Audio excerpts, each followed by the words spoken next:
Anthony Davis, LeBron James at Chris Middleton, yan ang ating pag-uusapan. Final seconds.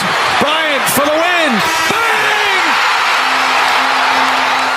Sa ganda ng performance ni Anthony Davis sa huling mga laro nito, ay pinangalanan ito bilang Western Conference Player of the Week simula March 18 hanggang March 24. Lalo at nag-average ito ng at least 20 points 15 rebounds sa huling tatlong laro ng Lakers, na kung saan ay tinalo nila ang mga kupunan ng Atlanta Hawks, Philadelphia 76ers at Indiana Pacers. Ang maganda pa kay Anthony Davis ay nakapaglaro na ito ngayong season ng 67 games. Kaya maganda ito para sa Lakers na malapit nang magsimula ang playoffs. Pero kinakailangan pa ng Lakers na dumaan sa play-in tournament. Lalo at kasalukuyan silang nasa number 9 seed na may record na 39 wins at 32 losses. Sunod ng makakalaban ng Lakers ay itong Milwaukee Bucks sa unang laro nila sa road game. Pero hindi pa sigurado na maglalaro ang dalawang superstars ng Lakers na sila Anthony Davis at LeBron James.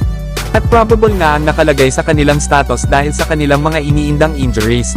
Kaya game time decision nga ang mangyayari dito. Samantalang 5 players naman sa Lakers ang sigurado ng out sa laban nila sa Milwaukee Bucks.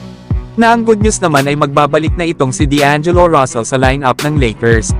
Kaya abangan na lang natin bukas kung makakapaglaro ba itong sila LeBron James at Anthony Davis. Samantalang hindi naman magiging madali sa Los Angeles Lakers na talunin itong Milwaukee Bucks. Alam naman natin na dahil sa 44 points ni D'Angelo Russell at sa game-winning block ni Spencer Dinwiddie kay Damian Lillard kung bakit nanalo ang Lakers sa last game ng dalawang kupunan. Lalo at may partido pa nga noon ang Lakers dahil hindi naglaro si LeBron ng mga oras na yun dahil sa kanyang injury. Pero nagawa pa rin ng Lakers na kunin ang panalo laban sa contender team na Milwaukee Bucks na may Giannis Antetokounmpo at Damian Lillard. Sa ngayon kasi ay nagbalik na itong si Chris Middleton, ang partner talaga ni Giannis. Kaya naman buo na ang Big 3 ng Milwaukee Bucks para sa magiging laban nila bukas sa Los Angeles Lakers. Na kung kilala nga din ng Lakers bilang isang defensive team ay ganun din itong Milwaukee Bucks. Paano ba naman sa kanilang last game laban sa number 1 seed noong na OKC Thunder na ngayon ay number 2 seed na sa West? Ay tinambakan lang naman ito ng Milwaukee Bucks ng 25 points.